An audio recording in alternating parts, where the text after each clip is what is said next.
আলাইকুম। ওয়ালাইকুম সালাম। কেমন আছেন আপনি? আছি আলহামদুলিল্লাহ ভাই। ভালো আছেন? আলহামদুলিল্লাহ খুবই ভালো আছি। বিশাল বড় বড় ঘাসের ক্ষেত একবারে মনের মতো লাগা ফেলছেন। কি গাছ এটা? স্মার্ট থেকে। স্মার্ট নিউজ হচ্ছে না? আর এটা কতটুকু লাগিয়েছেন? এটা আছে আমার ২ একর জমিতে। 2 একর? এগুলো অনেক বড় বড় হয়েছে। এটা এইভাবে রাখার কারণ? এগুলা কাটিং উপযোগী আছে।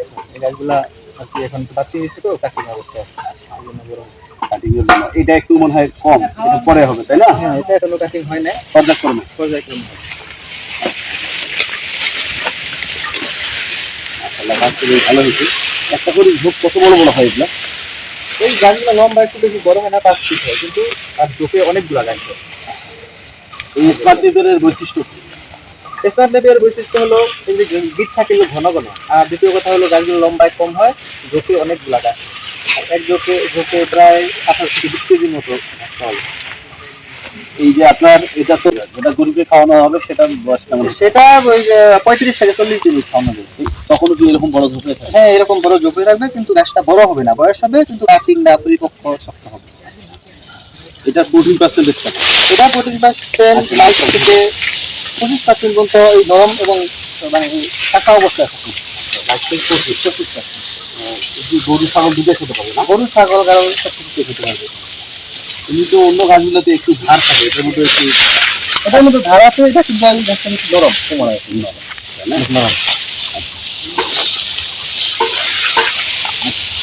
কি কি জাতের ঘাস আছে আপনার? আমার কাছে ৬ প্রজাতির ঘাস আছে, যেমন smart Napier, Zara one hybrid ঘাস, গুয়াতেমালা হাইব্রিড ঘাস, পাকচং, তারপর রেড পাকচন আছে, এরপর আছে তাইওয়ান হাইব্রিড ঘাস আছে। এই ঘাস চাষে উদ্বুদ্ধ হলেন কতদিন আগে? ঘাস বাস চাষে উদ্বুদ্ধ আমি বেশি দিন হয় না, আমার ৩ বছর হয়ে ৩.৫ বছর হয়েছে। পেশায় এমনি কি শুধু এই ঘাস চাষের সাথে না অন্য কোনো? না, পাশাপাশি একটা চাকরি করি, একটা বেসরকারি এনজিওতে চাকরি করি। পড়াশোনা? পড়াশোনা এই অনার্স এবার ফাইনাল ইয়ার শেষ করলাম। অনার্স শেষ করে এই কৃষি মাঠে ঘাস চাষ করা এই ধরনের উদ্যোক্তা আর তো অনেক আমার কিছু আছে। চাকরির পাশে আবার একটু সময় আসছিল, এই সময় পাশে আমি গরুর খামার করছি। আর মাছের পুকুর সাথে আমি ঘাস ছাড়া গরুর খামার হয় না। এই জন্য নিজে চাষ করছি আর কি, গরুর খাওয়ানোর জন্য ঘাস। তো দেখলাম যে চারোদিকে এই ঘাসের চাহিদা ভালো, কাটিং এর চাহিদা ভালো, এই জন্য আমি ঘাসটা একটু বাড়ায় করছি। বাড়ায় করার পাশাপাশি নিজে গরুর খাবারের চাহিদাও মিটে যায়, পাশাপাশি আমি বিভিন্ন জায়গায় মানে দেশ দূরান্তে এই কাটিং গুলো ডেলিভারি দিয়ে এক্সট্রা ইনকাম করতে পারছি।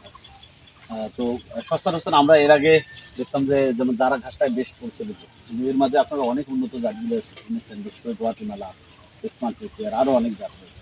এই পর্যায়ক্রমে যারা খামারিদের জন্য, যারা গাছটা অল্প দিনে বড় হয়, অল্প দিনে আর কি গাছটা কাটা উপযোগী, তুলে খাওয়ানো উপযোগী হয়। পাশাপাশি এই স্মার্ট নেপিয়ার গাছটা কিন্তু প্রোটিনের পরিমাণটা অনেকটা বেশি, আর যারা থেকে আরো ৩ থেকে ৪% প্রোটিন বেশি। আর গাছটা সোপায়ও বেশি, লম্বায় কম হয়। তো পাশাপাশি চিন্তা করলাম যে অন্যান্য গাছ, যেহেতু কাস্টমারের চাহিদা আছে, অন্যান্য গাছগুলো আর কি কাটিং এর জন্য সংগ্রহ করি। এখন তো ফুললি ঘাস চাষে সময় একটু দেন। হ্যাঁ হ্যাঁ, সময় সারাদিনে আর কি, রাত্রে আমার চাকরি, দিনে আমি গাছের খামারের পিছনে সময় আছে।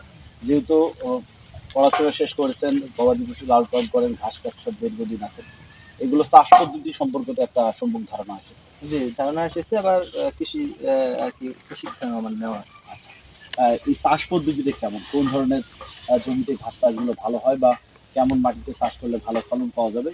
এই অনেক ঘাসে তো করেছেন, কোন ঘাসগুলো কোন মাটিতে চাষ করতে গাছগুলো বলতে যেমন স্মার্ট নেপিয়ার যদি বলেন তাহলে কিন্তু এরা দীর্ঘমেয়াদী পানি সহ্য করতে পারে না। পানি, জোয়ারের পানি ওঠানামা করে সমস্যা নেই, কিন্তু স্থায়ী পানি বাজে থাকলে এই জায়গায় গাছটা থাকে না।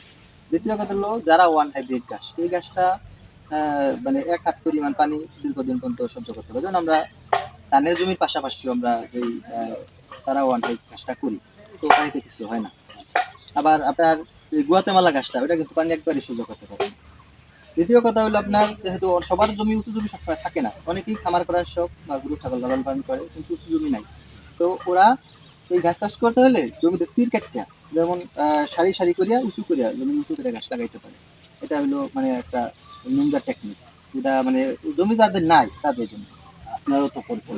আমি ওইভাবে করেছি, আমি যে নিচু জমিতে করেছি, পার করে করে পার সেখানে করে ঘাস করে লাগান। সেখানে ঘাস লাগাইছি। আচ্ছা, এমনিতে কিছু তো নিচু এলাকার জন্য ঘাস রয়েছে এখন। হ্যাঁ, সেটা আছে। এটা হলো আপনার যেমন জার্মান হোয়াইট হাইব্রিড, এই গাছটা নিচু জমিতে লাগানো যায়। এটা কোনো সমস্যা নেই। এটা হলো লতার মতো, পানি যত পানি হোক পানিতে কোনো সমস্যা নেই। পুকুরের মধ্যেই গাছটা হয়। আচ্ছা, ঘাস তো আমরা জমি নির্বাচন করলাম, সেই পরবর্তীতে সার ব্যবস্থাপনা একটা বিষয় আছে। সার সার ব্যবস্থা কেমন দিতে হয়? সার ব্যবস্থাপনা হচ্ছে আপনি যদি যেমন আমরা যে গরু ছাগল লালন পালন করি, এটা যে গোবরটা জৈব সার, এই জৈব সারটা যদি দেন অন্য সারটা কিন্তু খুব বেশি লাগে না। আর জৈব সারটাই এই গাছটারে সতেজ সবুজ এবং অল্প দিনে বড় করে। এটা অনেকে জানে না, অনেকে টাকা দিয়া হ্যাঁ এই কীটনাশক জৈব সার এগুলা কিন্তু সংগ্রহ করিয়া দেয়। আর অল্প পরিশ্রম যদি একটু করতে পারে তাহলে কিন্তু জৈব সারটা একটু শুকায়া, গোবরটা একটু শুকায়া এই জৈব সারটা ছিটাই দিলে কিন্তু অত সার লাগে না। এদিক দিয়ে অর্থনৈতিকভাবে এই টাকাটা সেভ থাকে। আচ্ছা, এমনিতে পোকামাকড় রোগের জন্য কোনো স্প্রে দিতে হয়? স্প্রে দিতে হয়, যেমন স্মার্ট নেপিয়ার ডায়ে মাঝে মধ্যে একটু পোক হয়, এটা একটা ঔষধ মানে এই কীটনাশক দিলেই হয়ে যায়। যে কোনো কোম্পানির একটা কীটনাশক স্প্রে করলে আর সমস্যা নেই। এটা শীতকালে বেশি ধরে, বর্ষার সময় কোনো পোকা নেই। আচ্ছা, ফলন কেমন ঘাসগুলো? কোন ঘাসের ফলন কেমন? খামারিদের জন্য আমার একটাই পরামর্শ, যারা ওয়ান আর তাই ওয়ান, এই দুইটার মধ্যে আর কি বেশি আগ্রহী হওয়া উচিত। কারণ এই ঘাসটা অল্প জমিতে অনেক ঘাস হয় আর অল্প দিনে তাড়াতাড়ি বড় হয়ে যায়। যারা ওয়ান একটা সময় কি যদি আপনি গোবর বা সার জৈব সার এগুলো দিতে পারেন, 25 দিন 30 দিনের মধ্যে ঘাস কাটা যায়। এটা অনেকে মনে করে, যারা নতুন বোঝে না তারা মনে করে না না মনে হয় ই করে ইচ্ছা কথা করে চালামি করে। আসলে এই কথা না, যারা চাষ করে খামার আছে তারা জানে যে যারা ওয়ানটা কত তাড়াতাড়ি বড় হয়। কাটার 2 দিনের মধ্যে অঙ্কুর গজায়, 5 দিনের মধ্যে এতখানি ঘাস হয়ে যায়, আবার 10 দিনের মধ্যে দেখা যায় এতখানি ঘাস হয়ে যায়। এইভাবে এটা তাড়াতাড়ি বৃদ্ধি হয়। যার কারণে দানাটা ঘাস না আর ভালো। আমরা যারা কাটিং উপযোগী, যারা কাটিং বিক্রি করি, এদের জন্য 5 মাস 6 মাস পর্যন্ত এই ঘাসটা কাটিং এর জন্য রাখতে হয়। কারণ কাটিংটা পরিপক্ক করা লাগে, গিফটারে পুরো একবারে হ্যাঁ জার্মিনেশন পর্যায়ে আনতে হয়। এই পর্যায়ে আনার পরে তারপরে এই ঘাসটা কাটিং উপযোগী করতে হয়। হ্যাঁ, নাইলে তো ওই ঘাসটা যদি নরম অবস্থায় দেওয়া হয়, করা যেটা থাকে, গাছটা জার্মিনেশন হয় না, গাছটা লাগাইলো অঙ্কুর দমন হয় না, বাঁচেও না। আচ্ছা, তো ফলনটা আমি জানতে চাইছিলাম, জারার ফলন কেমন, স্মার্ট টেবিলের ফলন কেমন, গুয়াতিমালার ফলন কেমন বিঘা প্রতি? বিঘা প্রতি জারার ফলন আপনার 10 টনের বেশি হয়। আমি যতটুকু জানি বা আমি প্র্যাকটিক্যালি আমি তো চাষ করে দেখছি, জারার মতো কোনো ফলন হয় না। আর স্মার্ট নেপিয়ারটা ঘাসটা ওজনে মোটামুটি মাসাল্লাহ ভালো, এই জন্য দেখা যায় যে এক ঝোপে ঘাসও বেশি হয়। আমরা ঝোপ হিসাব করে অনেক সময় বলি যে এক ঝোপে 18 থেকে 20 কেজি পর্যন্ত ঘাস হয়ে থাকে। 18 থেকে 20 কেজি ঘাস অনেক ঘাস। একটা জমিতে আপনার 20 শতক জমিতে অনেক ঘাস হয়ে যায়। আর যারা ওয়ান যদি 20 শতক জমি ঘাস দিয়া 5টা গ্রুপ লালন পালন করেছে, 20 শতক, আর স্মার্ট নেপিয়ার 20 শতক জমির ঘাস দিয়া প্রায় 4টা গরু লালন পালন করেছে। এইভাবে আর কি ঘাসের ফলন নির্ধারণ করে। আপনি এই ব্যবসায় যখন এসেছিলেন তখন কেমন পুঁজি নিয়ে এখানে আসা হয়েছে? এই ব্যবসায় আসার জন্য আমার খুব বেশি পুঁজির প্রয়োজন হয়, কারণ আমার নিজের সম্পত্তি মানে নিজেদের জমিতে আমি প্রথম শুরু করছি, এখন কিছু জমি লিজ নিয়ে করছি। তো আমার মনে হয় যে 20-25 হাজার টাকার বেশি লাগে না প্রথমে, কারণ আমি কাটিং সংগ্রহ করছি শুধু, আর নিজের পরিশ্রমটাও নিজে করছি। আর আরেকটা কথা হলো কি, যারা এই পেশায় আসতে চায় তাদের মূল কথা নিজে অনেক পরিশ্রম করতে হবে, নিজে খাটতে হবে, নাহলে কিন্তু খুব বেশি বেনিফিট পাবেন, এটা সত্য কথা। অনেকে মনে করে অনেক টাকা লাভ, ঠিক আছে টাকা লাভ, কিন্তু নিজে যখন করতে পারবো তখনই দেখবো যে হাতে টাকা। এখন সব মানে কাজের ক্ষেত্রে বলতে কি কিন্তু অনেক দাম, 500, আপনি এক দুপুরে 2000 কাটিং যদি আমি কাটাইতে হয় না, তাহলে 2 জন লোক লাগে। 2 জন লোক যদি আমি 1000 টাকা দিলে আমার থাকে কয় টাকা? এখানে সার আছে, তারপর অন্যান্য খরচ আছে আনুষঙ্গিক, প্যাকেজিং খরচ আছে, ভাড়া আছে। তো নিজে যখন করতে পারি, যখন নিজে করতে পারলে আমি 2000 কাটিং 3000 কাটিং 1 লাখ করতে পারি, কাজ করতে পারি। অনেক আছে না আমি কাজ করুন না, আমি মানুষ দিয়ে সব করে আমি বসে থাকি, তাহলে দেয় কিন্তু লাভের খুব বেশি দেখতে পাই না। আচ্ছা, এখন ঘাস চাষ করে নিজে কেমন আছেন, বা কতটুকু অর্থনৈতিকভাবে লাভবান হওয়া যায়, প্রতি মাসে কেমন আয় হয়? না মাসাল্লাহ অনেক ভালো আছি। আমার ঘাস চাষ থেকে কাটিং থেকেও আয় আসে, খামার থেকে গরু খামার থেকেও আমি একটা ভালো অ্যামাউন্ট পাই, ভালো আছি ইনশাল্লাহ। কোনো তরুণ বেকার যুবক যদি এই সেক্টরে আসে, সে কি ঘাস চাষ করে নিজের অর্থনৈতিক নিজের কর্মসংস্থান তৈরি করতে পারে, মাসে একটা মোটা অঙ্কের অর্থ উপার্জন করা হ্যাঁ, সম্ভব? এটা সময় আজকে বিনিয়োগ করিয়া কালকে পাইবে এমন না, এটা কিন্তু একটু ধৈর্য ধরা দরকার। 6 মাস 9 মাস 1 বছর এইটার পিছনে বিনিয়োগ করতে হবে বা সময় দিতে হবে, তারপর থেকে পাওয়া শুরু করবে। অনেকে আছে যে না আমার ওখানে সংসারে বা হাল ধরতে হয়েছে অনেক টান, আজকে ভাই চাকরি করিয়া আজকে কাজ করছি কালকে টাকা পাইছি, আবার আজকে চাকরি করছি 1 মাস বেতন পেয়েছি, এরকম কিন্তু হবে না। এটা হলো ব্যবসার মতো, অন্যান্য ব্যবসার মতো বিনিয়োগ করতে হবে আগে, পরে এটার থেকে ইন্টারেস্টটা মুনাফা লাভ হবে। আচ্ছা,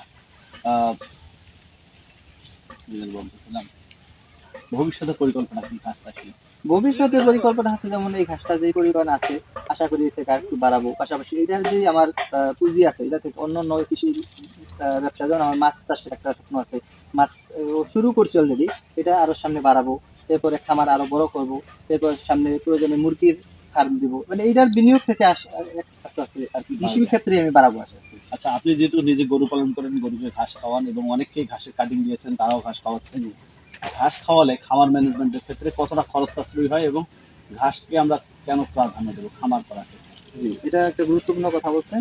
তো আমরা বর্তমান বাজারে দানাদার খাবার কিন্তু অনেক দাম, যেমন 40 থেকে 45 থেকে 50 টাকার নিচে না। আপনি ঘাসে যদি আবার কেজি ধরেন, একটা কেজি ঘাস আমাকে 2 টাকা কেজিও করে না, কিন্তু প্রোটিনের পরিমাণ কিন্তু দানাদার খাবার থেকে ঘাসের কম না। পর্যাপ্ত ঘাস খাওয়াইতে পারলে দানাদার খাবার কিন্তু গরুর খাবার আসলে খুব বেশি প্রয়োজন হয় না, অল্প। যেমন যেখানে আপনার প্রতিদিন 2 কেজি লাগবে আছে, সেখানে আধা কেজি বা 1 কেজি থেকে নামায় আনতে পারবেন দানাদার খাবার। একবার দানাদার খাবার ছাড়াও গরু মানে ভালোভাবে এটা, হ্যাঁ, হৃষ্টপুষ্ট, আবার দুধ আর গাই যেগুলা পরিপূর্ণ আর কি ফল পাওয়া যাবে না। তো ঘাসের পাশাপাশি দানাদার খাবার কিছু লাগবে, কিন্তু টাকাটা কিন্তু অনেক সেফটি হয়ে যাবে, খরচটা অনেক কমে আসবে। সেক্ষেত্রে ঘাস চাষটা থেকে আমরা গুরুত্ব দিতে পারি। হ্যাঁ, ঘাস চাষের থেকে খুবই গুরুত্ব দিতে হবে, কারণ ঘাস খামার ঘাস নাই মানে খামার নেই, এটা দীর্ঘদিন টিকে রাখতে পারবো না। ঘাস ছাড়া যে খামার, তার লসের সম্মুখীন হবে প্রতি বছর বছর, দেখবে যে তাদের আর কি যে বিনিয়োগ করছে, বিনিয়োগের থেকে হ্যাঁ লাভ পাইতেছে না। যাই হোক হাবিব ভাই, অনেক কথা হলো আপনার সাথে। আপনার ঘাস চাষ নিয়ে অনেক তথ্য আমরা দর্শকদের দেওয়ার চেষ্টা করছি। আমি মনে করি যে আগামীতে আপনি আরো ভালো করবেন, এই আশাবাদ ব্যক্ত রেখে বিদায় নিচ্ছি। আসসালামু আলাইকুম। সালাম।